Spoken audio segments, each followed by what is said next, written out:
السلام عليكم اخواتي. وصفتنا ان شاء الله اليوم حنديروا فينيغرات لشهر رمضان الكريم، راهو على الابواب، ما بقالناش بزاف ان شاء الله نصوموا بالصحه والهنا. راح نعطيها لكم بطريقه بسيطه، مقاديرها متوفره في كل بيت، ان شاء الله تجربوها وتعجبكم. نبداو على بركه الله. كما تشوفوا هنا نحتاجو البغا ميكسور. هنا راني دايره كميه تاع معدنوس كما راكم تشوفوا، كل وحده ديروا على حسب ما تحب، ديري 2 مغارف 3 على حسب ما تحبي. ومن بعد راح نزيدو كما راكم تشوفوا هنا نص كاس تاع زيت عادي، نكملها بزيت الزيتون. اللي تحب زيت زيتون تقدر دير زيت زيتون كامله، ولا تحب دير زيت عادي، ولا تخلط كما درت انا، نص زيت ونص زيت زيتون.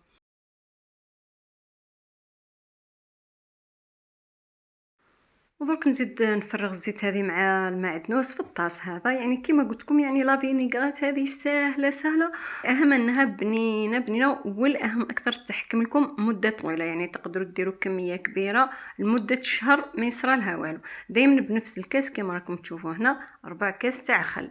من الاحسن البنات ديروا، اذا عندكم الخل الابيض، ما عندكمش ديروا كما درت انا، يمكن الابيض اللي راح يعطيها طعم احلى.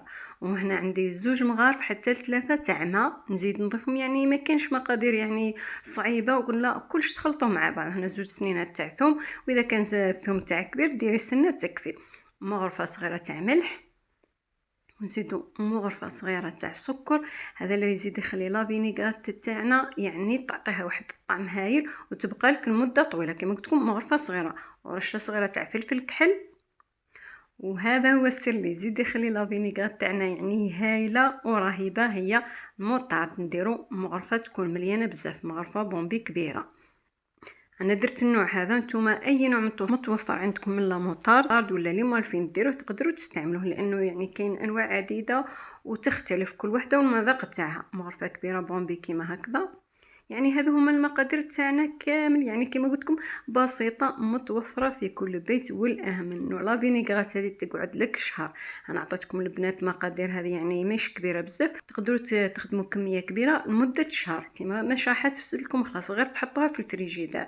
دركا نبدا ميكسي المواد هذو كامل، نخلطهم حتى يتجانسوا، تكون لا فينيغرات تاعنا واجده.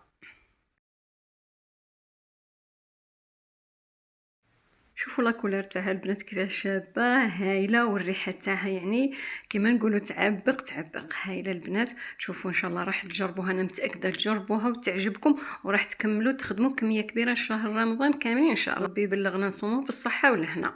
اذا هكذا نكون خلصنا الوصفه تاع نهار اليوم. ما تنسونيش بدعوه الخير. واذا جربتوا البنات، دائما نقول لكم اذا جربتوا وصفاتي تخليوا لي في لي كومونتير، بلا ما نوصيكم على اللي جام هما اللي يطلعوا لا فيديو هكذا، باش نستافدوا كامل من الوصفات.